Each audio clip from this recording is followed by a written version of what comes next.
Fáilte Nash Grí Shrahadó de Comhrá Le Tomás, I gcór le EIRGRID. Be mésaí le daoine cáiliúil ón Cumann Lú Clascail agus tá súlagam go minic sibh tainneas.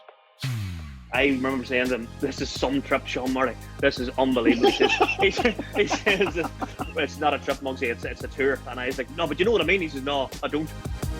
So proud there again, D&G, who're they again, D&G, Dalshin Cabana.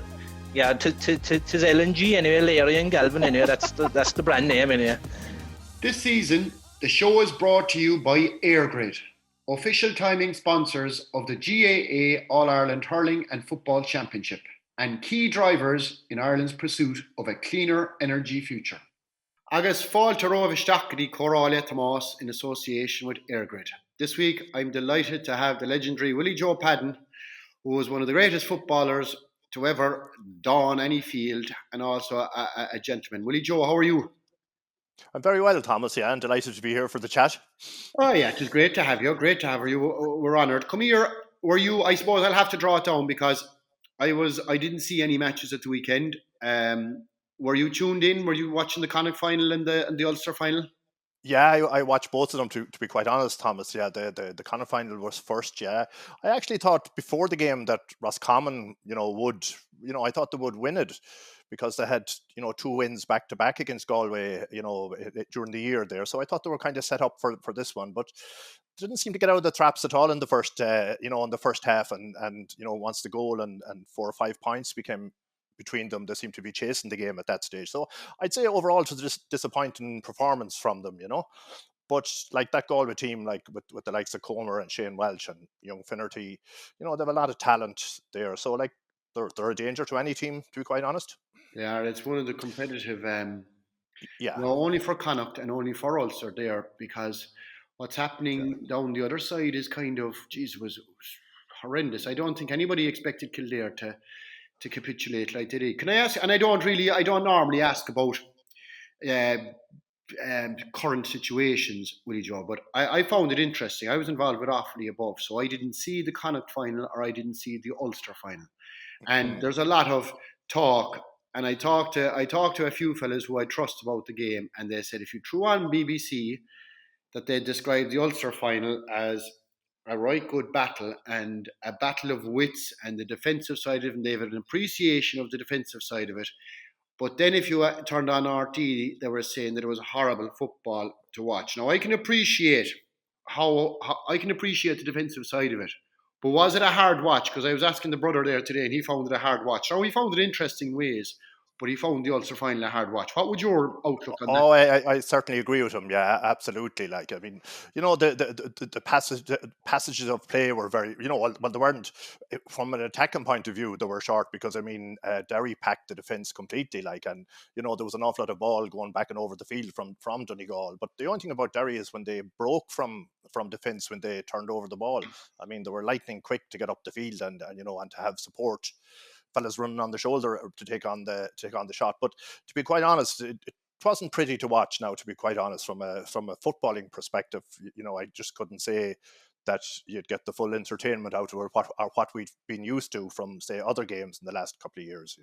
The game has changed a lot, Willie Joe, hasn't it? It's changed. Well, it is, yeah. Well, when you see the Derry fullback getting man of the, now he could get man of the match for a different week, but he scored 3 points on top of that, and he had a huge influence on the game. So I think from that point of view, the game has changed. Like, he was so far up the field kicking for scores, but should we know from the last number of years that's the way the game has gone? Numbers mean nothing really, because whoever is running on the shoulder, and it's all about running on the shoulder and support play and all that. So like that's inevitably that's the way it's gone. I get a bit of laughing because the fellas would be talking to me about there's fellas getting all-stars in defence now, Tomás, and Jesus Christ, if there was 14 men beside me defending as well, I'd get an all-star if I was still there. Well, that's true.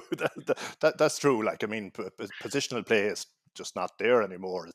I didn't ever think I'd see the day you'd see the goalkeeper, kicking the ball along the inline to kick it out, and now it has changed. It has to be outside the 20-meter line. But like, I mean, that's the way the game has gone. Like, back in my time, as far out the field the keeper could get the ball. That was the most important thing. But it's all about possession now and build up and how fellas retain possession and all that. But it has taken a lot of the skill and the entertainment out of it as well. Like, you know, because I see, you know, and I watch Mayo there. Like, I see, you know, some fellas now are afraid even to do the thing off the cuff that might be the difference of maybe getting a goal, because they're afraid it won't work. They'll give away possession. And obviously when that goes back into the stats after the game, it's seen as, you know, you shouldn't have done that. But if it comes off, obviously it's you know, it's great. But that's why a lot of players are just seem to be cautious about what they'll take on, you know. Like the pitch, the picture is all zoned up now. You're nearly told where you should be at different parts of the game. So, but like, that's okay for the 5 or 6 or 8 top teams in the country that can, you know, sustain that kind of stuff and training. But as we know, it's leaving the other counties so far behind. Yeah, it is. It's all about possession now in every facet of the game. Like, and it is, it's difficult, but at the same time, then you have to pay attention, because every other team are so cute and so well drilled. Like, you can have a normal team now, Willie Joe, who wouldn't have the football quality of other teams, but because of the way they set up and because of the organisation and because of their fitness, maybe, Jesus Christ, they can make it awkward for teams. Oh, absolutely, and that has happened. Like in a few games, like you could have, you know, a lot of forwards with a lot of skill, but with the way the defenses are set up against them, it's impossible sometimes to break it down. You know, but like that's where, you know, unless teams start using the long ball in again, like the only counter, you either kick points them out the field from distance, or have a guy you can trust in the full forward line that will, if you lob it in. So that's the only way a lot of teams that you're going to break down this defensive side of it, because it's you know, it's totally, there's no avenues to run down, you know. Like, I mean, if you look from, say, Mayo's point from the All-Ireland final last year with Tyrone, where, you know, anytime we opted to run into the tackles where we were turned over, and, you know, and that's probably, that was the losing of the game. Kerry made the same mistake. Sure, it's not. And you know what? As I'm telling you, I think there's a hunger, there's a bite and a snap about Derry. I think Derry will take a couple of big more scalps before they're done yet. Oh, that wouldn't surprise me. They're fairly well drilled now, and I suppose they're a team that's still progressing, because, you know, they have come up through the divisions there over the last couple of years, and obviously Rory Gallagher has a very good coaching plan, so that's how to counteract other teams. Now, taking that apart, they have some very fine footballers as well, Derry. So, you know, football skills are very good as well. They're very athletic, and I think that there's no team out there that will like meeting them, for sure. Yeah, I must touch base with Mr. Brolly, because Mr. Brolly used to be giving out about Mr. Gallagher, and I heard that Mr. Brolly was the first man over the wire yesterday to run onto the pitch after they won. So something's after changing in Joe's head. We'll have to figure out what that is. Willie Joe, this weekend, it's always a special weekend for the Comórtas Pell in the Gaeltachta, and for everybody that doesn't live in the Gaeltacht, it's a brilliant weekend. It's a celebration of Irish, it's a celebration of crack, and it's obviously a celebration of football. And down the years, you would have taken part in a lot of Comórtas Pellas. I'd say you have fond memories of Comórtas Pell in the Gaeltachta. Oh, absolutely. I think the first few years we were in Gweedore and Donegal, and we actually got to the two finals. We were beaten. Gweedore beat us one year, and I think the Cork team beat us another year. Ballyvourne. Yes, and then we I think around 84, 85, we won our first one anyhow. I think it was in Ring. Yeah. I won one down in Ring as well, actually. Yeah. Yeah. So that was it probably just reward for us, because we had been beaten in the 2 previous finals, and one that went extra time, but at least we were making progress. But I think the following year then it was in down in your neck of the woods. Yeah. It's a great weekend, Willie Joe, in terms of the crack and the banter and unbelievable fun.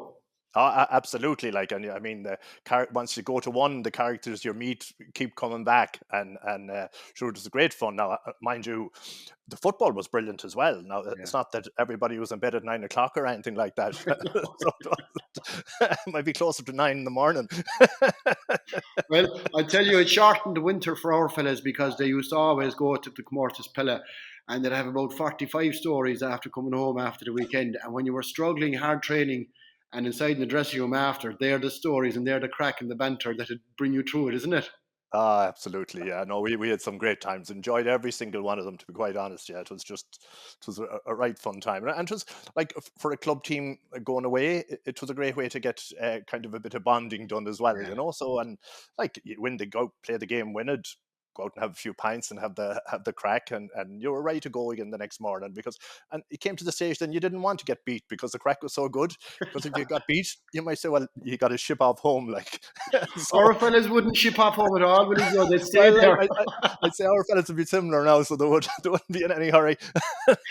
I know a few teams pre-phone and pre-Twitter and pre-all this stuff, they'd ring home and they'd say they're doing, well, they might have been knocked out the day before, but they'd ring home and say that they're into the semi-final the following day. They wouldn't lie that they were in the final, but they'd lie about the semi-final. Yeah, I could imagine. Yeah, I could imagine.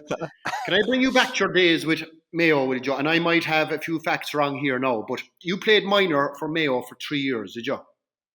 Well, yeah, I did actually. Yeah, I was a sub the first year. Yeah. Yeah. And what was it like back then in terms of, like, I see minors now and I see the preparation, and they're all into squads from 14, 15, 16, all the way up, preparing them for minor level. But what was it like that time in terms of preparation, and how would you have found out? And was it true that you played senior club very young, Willie Joe? So you were in the shop window a while. Yeah, I think I played senior club for Balmora at 15. Jesus. Yeah. You wouldn't do it now? No. Well, I don't think you'd be allowed to do it now. But you had the physical size. Well, that was it. Yeah. But like going back to minor, it was basically through the schools and we had a good secondary school in Balmullet, and we won, like, we'd be in the B, the All Ireland B Championship. So we won. We were beaten in a All Ireland semi final B by Carrick-Navarre, I think, in Cork. Yeah.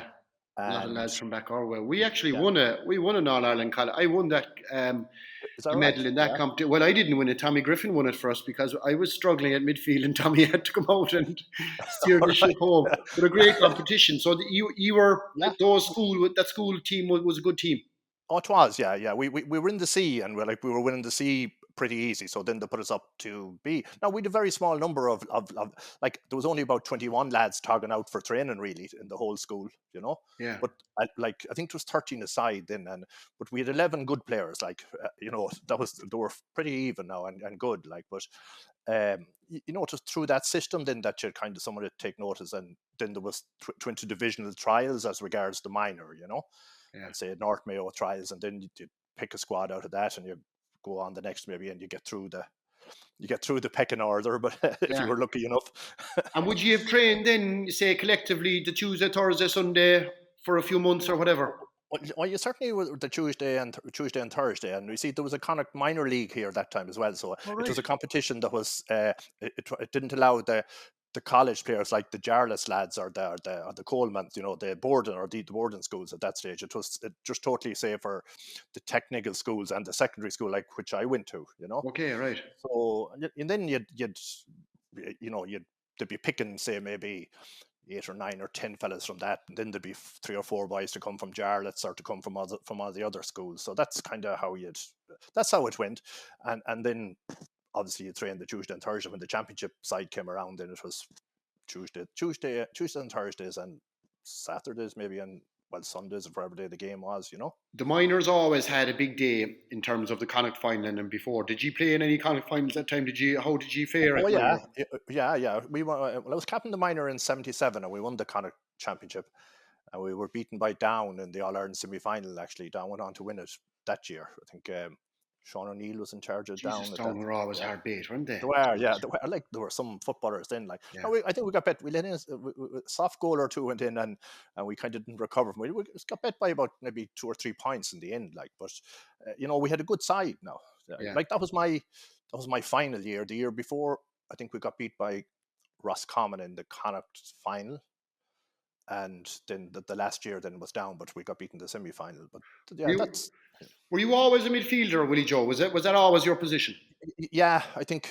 Well, when I was younger, when I started, I know when I played for the club, say at 15, I was full forward, but I might be no more than 20 minutes in full forward because I'd end up out the middle of the field, because that was kind of the way it was. And that was the same when I played for Mayo. I started playing for Mayo in 77, was the same year as minor, and full forward was where that was started to play. But that year, I remember Sean Kilbride used to play for Mayo, but then he went and he played for Roscommon afterwards. Yeah, I think he won 4 or 5 kind of championships with Roscommon, but he didn't show up that day because he didn't play for Mayo after that. For some reason, he didn't show up. So I was immediately put out to midfield. So I was kind of there from then on. I was talking to I was telling the great Mr. John Mahan that I was going chatting with you, and I know you're good friends, and he got great enjoyment of telling me about a fail 10 years ago. You went to Monaster Evan, and he landed into a pub, and he was chatting to some fella, and some fella recognised Mahan himself, and he was chatting away to him, and you were over the bar from him, and he says to the guy that was chatting to him, sure, look, that's Willie Joe Padden over there. And your man says to me, that's not Willie Joe Padden. Willie Joe Padden was a big man. Well, that's a fact, yeah. That's a fact. But and in the same sentence, Mahan says, sure, Willie Joe would pick a slate off a roof. He'd jump so high. He didn't have to exercise. You had a desperate leap, Willie Joe. Was that just natural? You didn't obviously work on it. Not really. It was natural, I suppose. But the only thing is that when you were only about 5'11" and a half, like me, you need to have something going for you when you're up against some of the boys that you'd be up against. So that time, Willie Joe, who were the say the fellas as a minor now, I'm saying, and as a young fella growing up, who were the fellas? Were you mad into the football in terms of countrywide, or was it just a Mayo thing, or was like who were the fellas you'd look up to as footballers that time? Well, I suppose from I was 12 or 13 years old, or before, you'd be tuned into kind of final, or Mayo games especially. But I would watch. God, you'd be watching all the football, like Munster, all the provinces. Like any game you could get a chance to. If you couldn't watch it, you listen to it on the radio. Yeah. So there was fellas down then, like the likes of Dermot Earley and say in Connacht, Brian Talty. You had Seamus Hayden, Mickey Kearns, obviously from Sligo, and like just talking about the Connacht guys, but then like sure the Kerry lads, then like the Paddy and his team that were there. So like all we could do was you'd admire the type of play, and then obviously when Dublin came along, you had Mullins and you had Sean Doherty and all these guys that were household names, really, So when you'd be listening to it, like you'd wonder would you ever end up on the same field as them? But I was lucky enough that I did, so it wasn't too bad. You strike me as a fella that it wouldn't bother you who you'd come up against. You'd welcome the challenge. Oh yeah, that certainly would be me. Yeah, I wouldn't have any nerves now like that before a game. Now, you might have a certain amount of bit of tension and all that, but no, it wouldn't, because just like you just got to go out and play it the way you know how to play it, and if it works, it's great, and it's not going to happen every day, but that was the way I kind of that's the way I looked at football, is to say, give it your best shot out here, and I had good days and I had bad ones as well. Oh, sure, we all had them. What was I going to say in terms of when you finished minor? Did you go straight from minor into senior? Yeah, I did. Yeah, because see, that time the league used to start in October, and then there was the Christmas break, and then you go again at the end of February or that. So like I played in the minor semi-final in August, say, and then that's October. Then, I was called into the senior panel for training then afterwards. So I was going there from that October. So we actually, that was 77, the 78, 79 league final. We got to the final. We played Dublin in the league final that year. Yeah. So I was 19. I was just 19. So I ended up being picked full forward, and Sean Doherty was full back. So Sean is taking more prisoners now, Willie. I was going to say, I was saying to myself, I'd be lucky if I get out of this one. Poor old Mickey didn't get out of it. No, I didn't. No.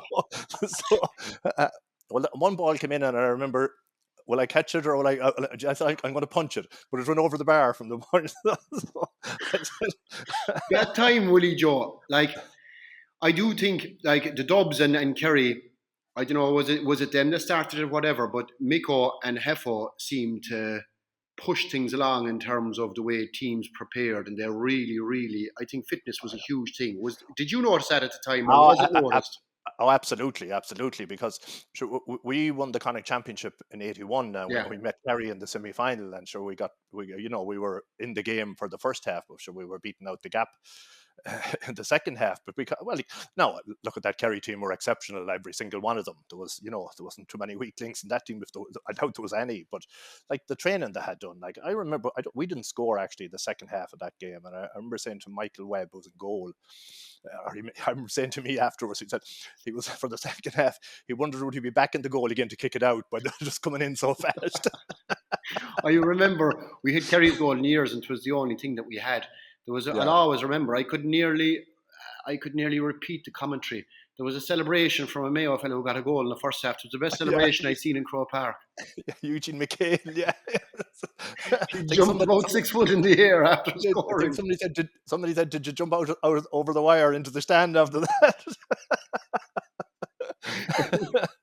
He was a good character, Eugene. They were well balanced, that team, that Dublin team and that Kerry team.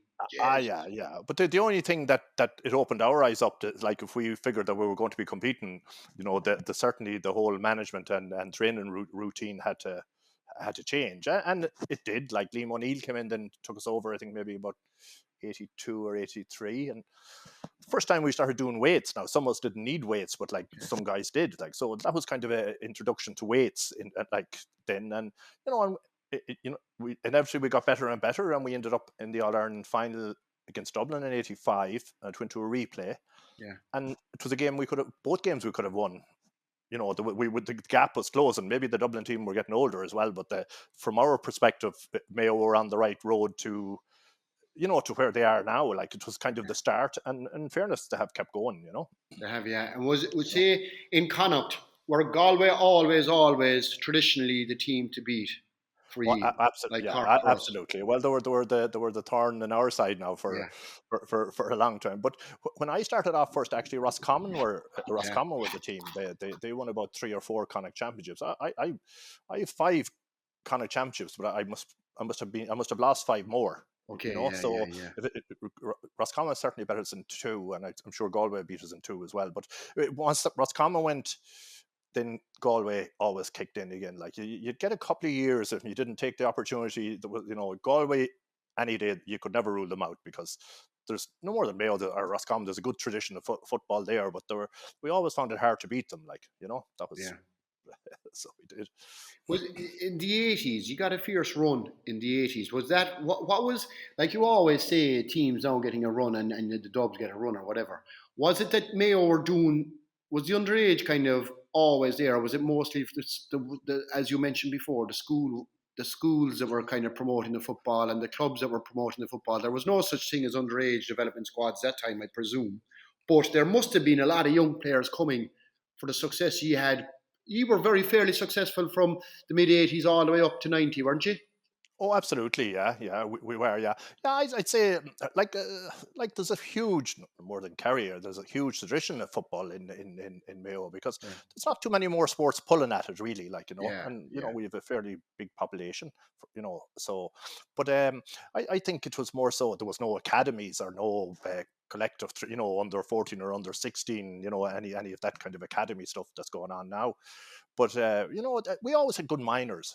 Yeah, and then, but you see what happened then, more than any part of rural Ireland, a lot of these fellas, went off to Chicago or New York or London. Like, there was nothing around for them. Like, we lost some very good footballers that were excellent at minor and maybe never played under 21 because they were gone. Yeah, so that's like, we lost a lot of footballers that way. But since times have changed, people are not going anywhere now too much unless they want to, and all the setups that's there now for underage as regards the academies and all that. Sure, it's the breeding ground for the young fellas that's coming through. Is it? I'm living in Cork about 22 years now, and I know in Kerry that football is number one. And yes, there is rugby. Yes, there is soccer. A little bit more than when I was young. There wasn't that much of it when I was young, But in Cork, I see a lot of soccer, and it is strong, and I see rugby, and it is strong, and hurling obviously is very strong, and it's diluted. And I have no doubt that Cork is, in my eyes anyway, the biggest sporting county in the country, but they suffer as a result because they're masters. They find it hard to get to master one sport, and it'll come in cycles, obviously. But is that the case still in Mayo, that football is number one? Oh, certainly, yeah. I mean, football, like, I mean, there's a bit of soccer and there's a bit of hurling here, but basketball. it's only small stuff. Like, I mean, we have like most of our young fellas here they're playing Gaelic, and I think since the Mayo team became kind of successful or been in the limelight over the last maybe 10 years, the young fellas are latching onto it as well, because they see it as maybe more of a glamour to play Gaelic now than one time. Yeah. It was maybe soccer or rugby, but now, like, all our, like, if you go into McHale Park here on a league game, or even the FBD league game, there was a pre-COVID there was a game, and there was 12,000 people at it, like, and I'd say 10 of them were Mayo, and I see all the young kids, lads and girls with their Mayo jerseys on them, like, it's it's the same in Kerry or counties like that, but like it's huge. Like, I mean, to get 10 or 12,000 at an FBD league game. When I played in the FBD, you might get 300 or 400.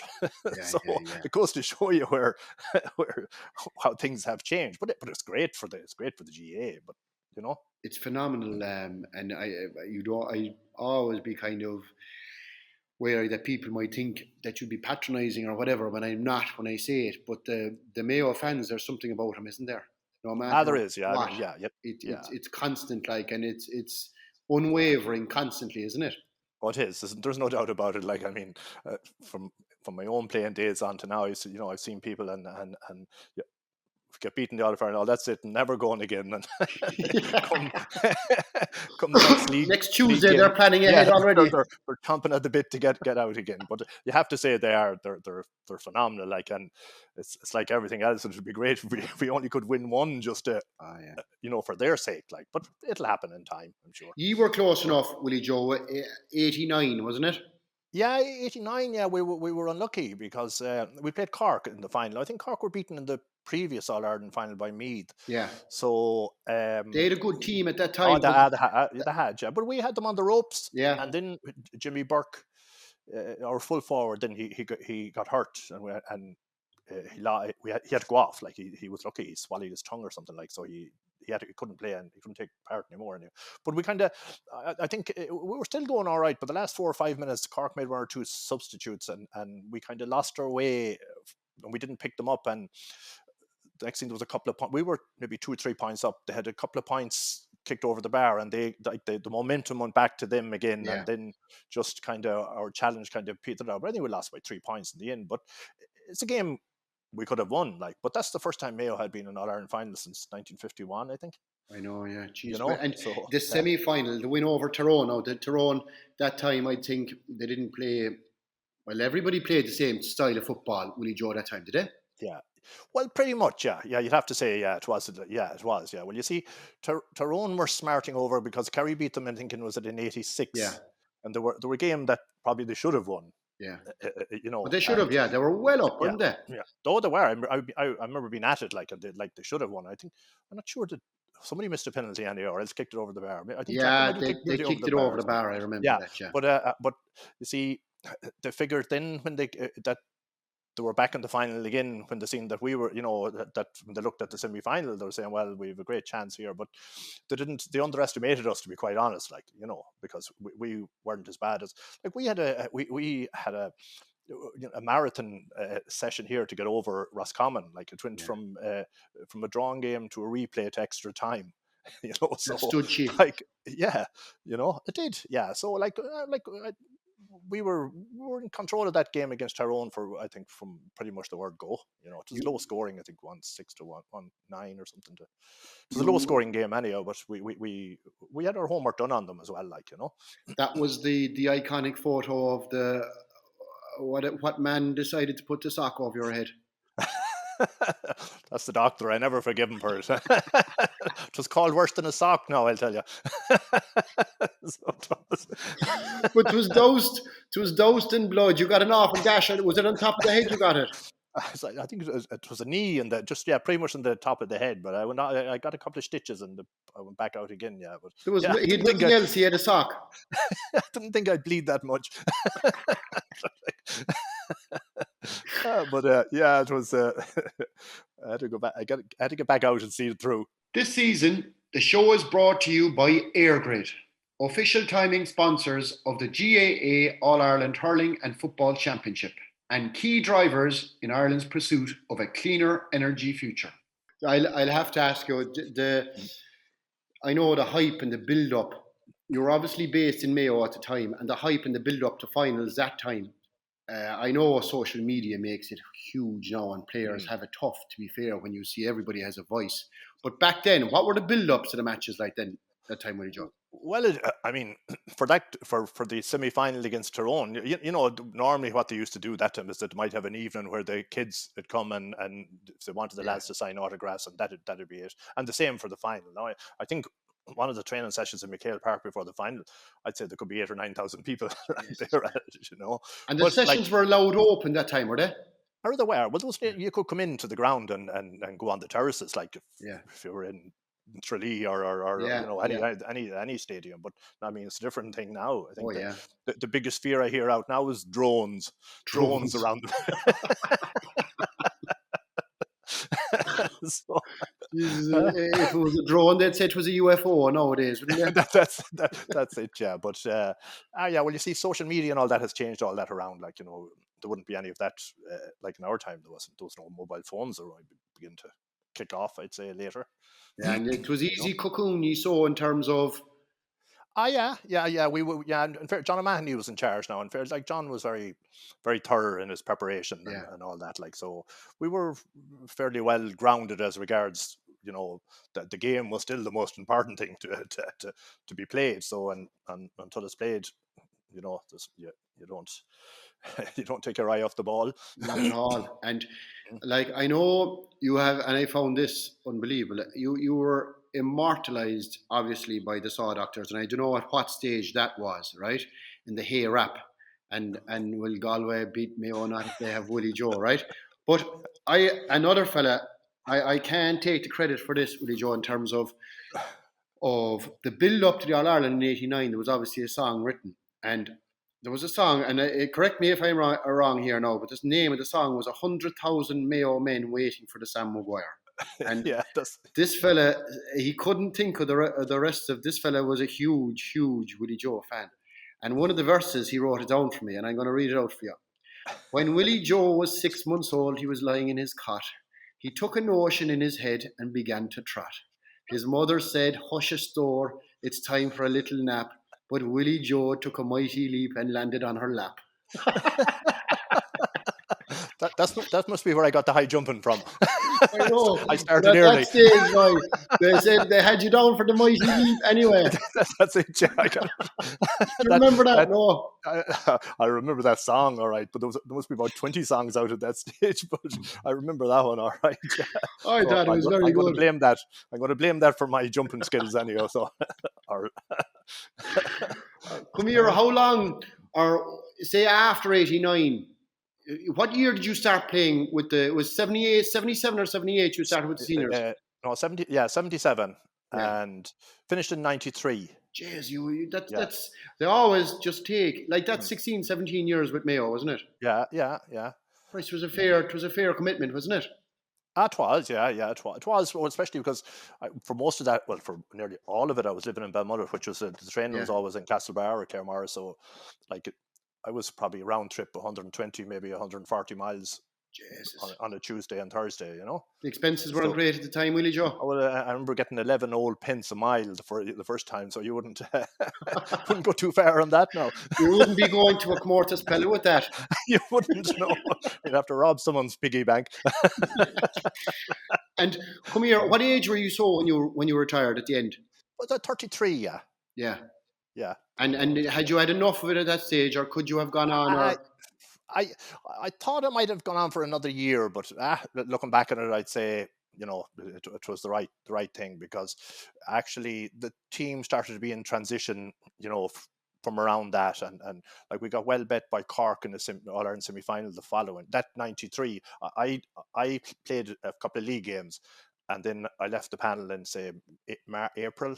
So I didn't play in the championship. So we were well beaten by Cork in a semi-final. So maybe as it transpired, maybe I was glad it was gone. Yeah. Jesus, I made that decision and they won the All-Ireland when I did it. I know, yeah. Not too many fellas were feeling sorry for me, Willie Joe. I can tell you that for nothing. No. And Sure now. tell me, you won All-Stars, and I presume that you went on All-Star trips. I would say that they were an unbelievable buzz to be going on, no matter what. Yeah, absolutely. I remember, I must be on about 3 trips. I won 2 All-Stars, but I got a couple of replacements then as well.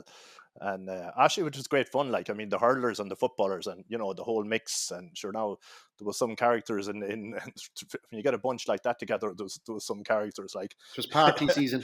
It was. We great fun, actually. And, there was great old camaraderie. And from that, I met like fellas like Bobby Ryan that played hurling for Tipperary, and these fellas that normally you wouldn't meet because football is separate to the hurling. But when you're on a trip like that, everybody kind of jumps in together, and it's a whole mix, and it was absolutely. Bobby Ryan must be a very good character, because Niall Cahalan told me something similar, that he met him on one of these trips and they're best buddies since as well. Yeah, so Bobby must have been a good character. A good character, yeah. They say that on those trips that there'd be a lot of nocturnal creatures, Willie Joe, that they come alive at night. Oh, that's for sure. Yeah, there was one particular fella.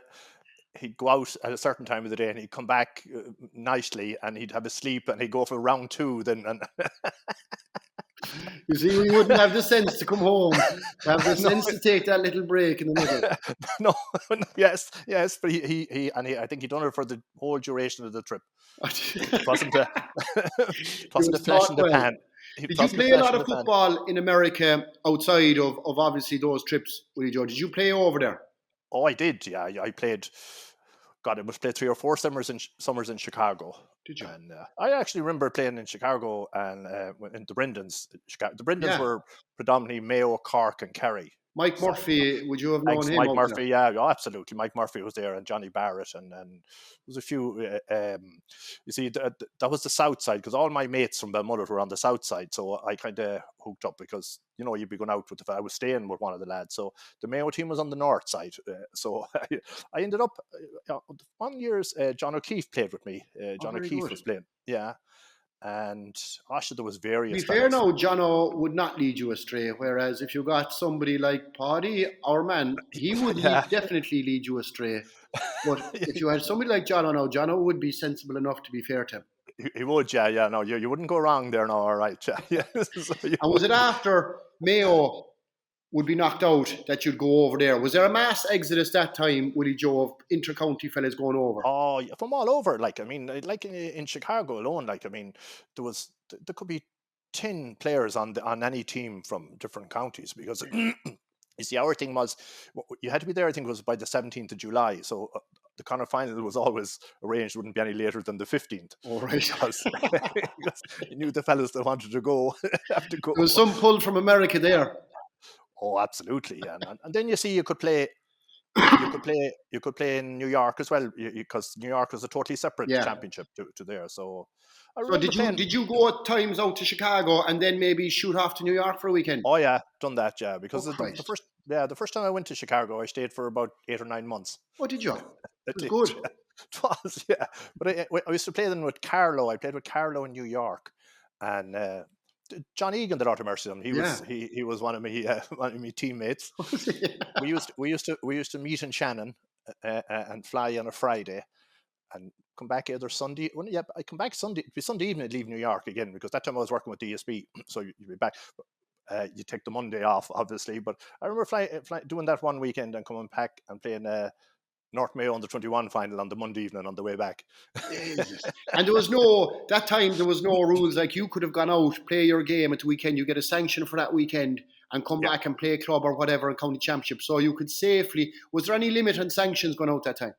No, not really. Not that I can remember. You see, well, New York was kind of open, really. I think you could, but Chicago, you had to have a sanction from the club that you'd be gone for 2 Yeah. months, or the duration of their championship, you know.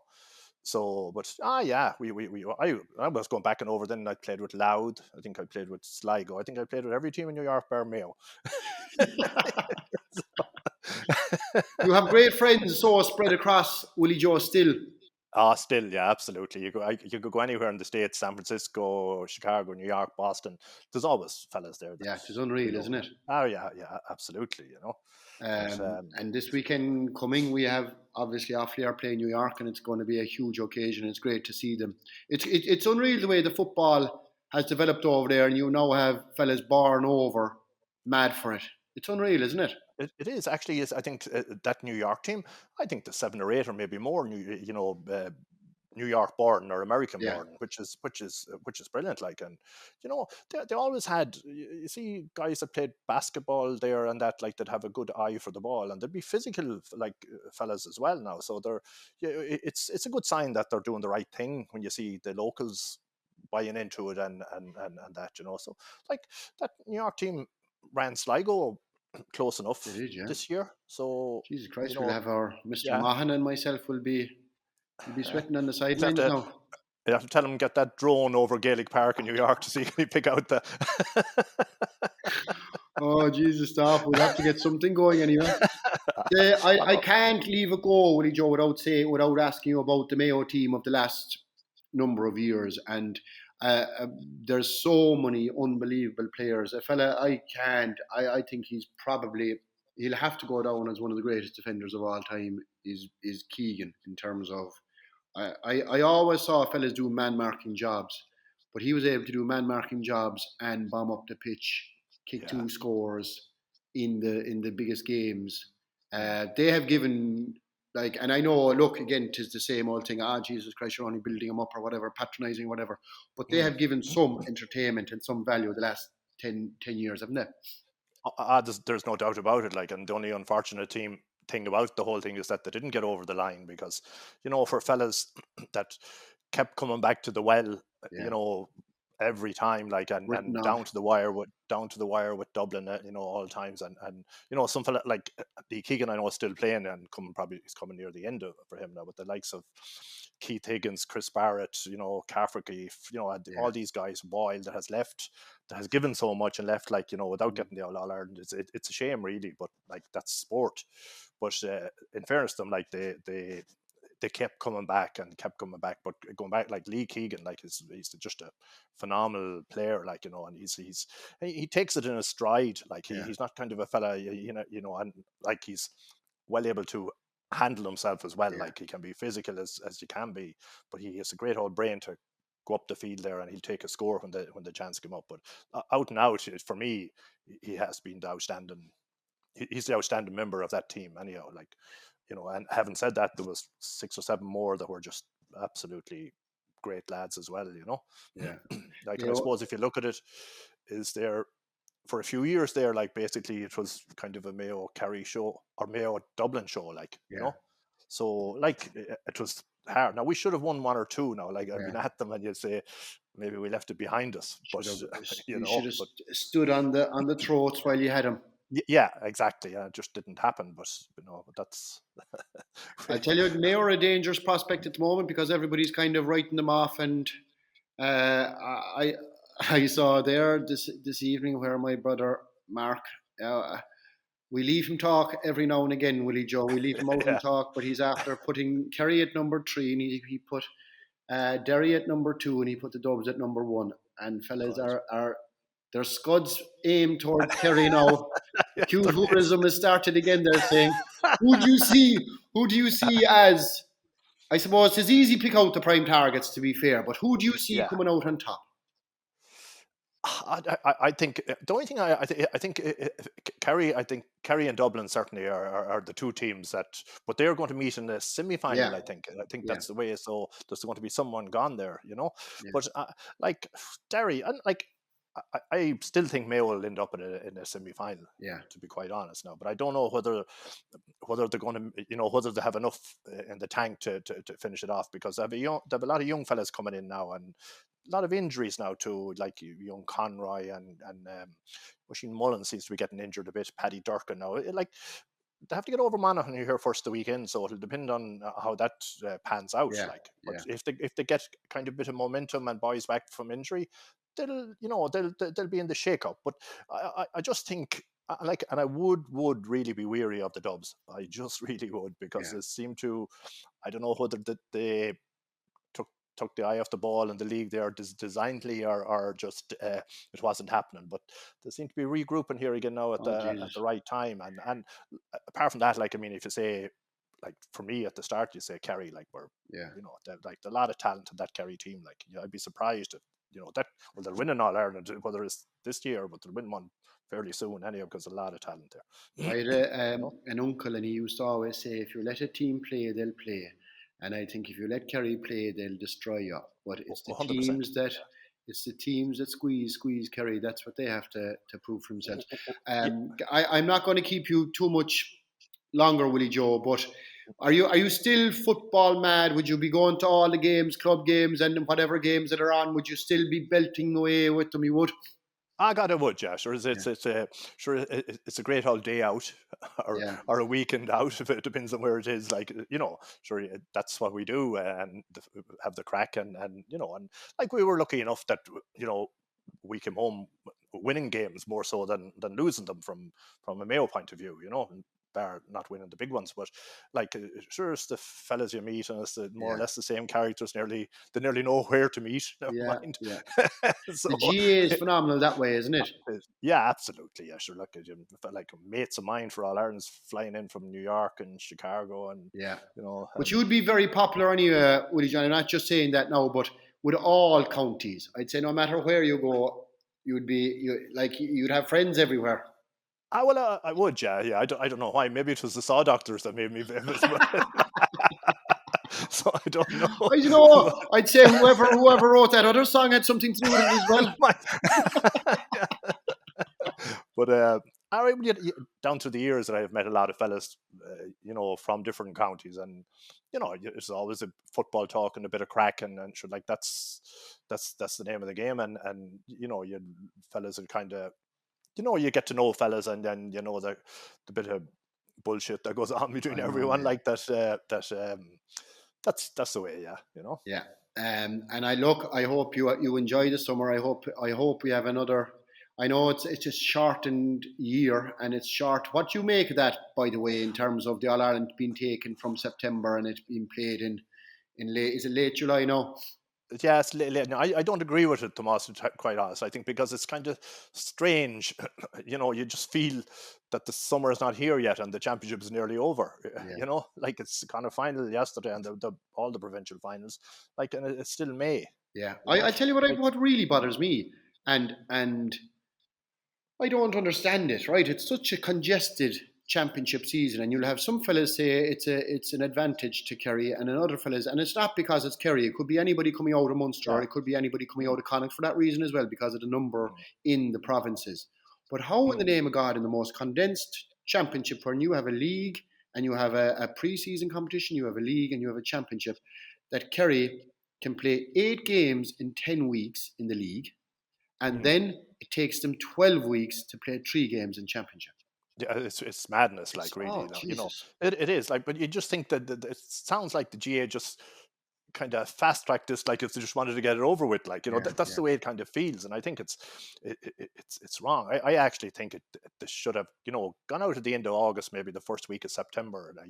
It's madness, like I don't know whether the supporters are going to latch onto it either, or whether they'll approve it. That's a thing, I suppose. Gate attendance and that will tell, but no, I certainly don't like the way it's run at the moment now. A lot of people, and I see the benefit of Roscommon and Galway, or a Mayo Galway, or a Kerry Cork, if Cork were going a little bit better, and they'll come back again. Like, a lot of people say, well, you're going to have that stretch for Kerry because of the provincials. It's difficult, isn't it? A lot of people saying scrap the provincials, but that would be very risky as well, wouldn't it? Even though I would see the benefit. I'd love to see every team have 2 weeks to every game and bang, bang, bang, play them off. But the way the provincial setup is, it's difficult to do that, isn't it?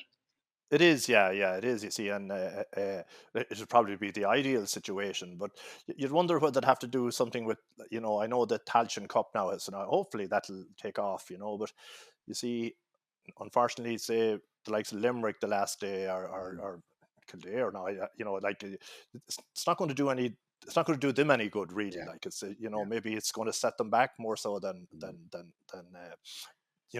bring them on. So I don't know what the need to look at the provincial side of it and see what way they could come up with something that would be It's more. very difficult, isn't it? Because It is, because whatever argument you put forward, there's a counter argument and there's a plausible reason why it shouldn't. And you'd see all these people putting these huge, brilliant plans in place, and there would be a couple of them that would be very good and very solid and should deserve a go, I would think. But a lot of them are kind of not thought out, and there is a genuine answer. And for all the complaining we have, the GA is they're still a good organisation, in fairness. There's no doubt about it, but it needs to be tweaked some way, just to make it more appealing to the weaker counties as well. Now, I hope the Tailteann Cup takes off, and if it gets the right recognition and promotion, I think it should be good. Yeah, well, I think myself and Mr. Mahan, Willie Joe will be getting on the plane with the New York lads. If we don't beat them, we'll be getting on the plane with them and sending them over. Maybe you'd be playing for a draw in this game, yeah. Oh yeah, I wouldn't say no to a draw or a replay over New York now. I was asking John there, how's the passport? Is it there's big delays in passports now? I hope he's up to date. There's a few big TDs above in Mayo that would sort that, Willie Joe. I don't think he'd come up short there. Willie Joe, it was an absolute pleasure. I really appreciate it. I enjoyed the chat. I could chat all night, Joe. No bother. Thanks so much for your time, and thanks to EIRGRID for sponsoring it. And delighted with that episode. And we'll talk to you soon, Willie Joe. Garamila Mahagat.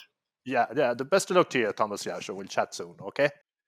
Thanks again to our sponsor, EIRGRID, official timing sponsors of the GAA All-Ireland Hurling and Football Championship, and key drivers in Ireland's pursuit of a cleaner energy future.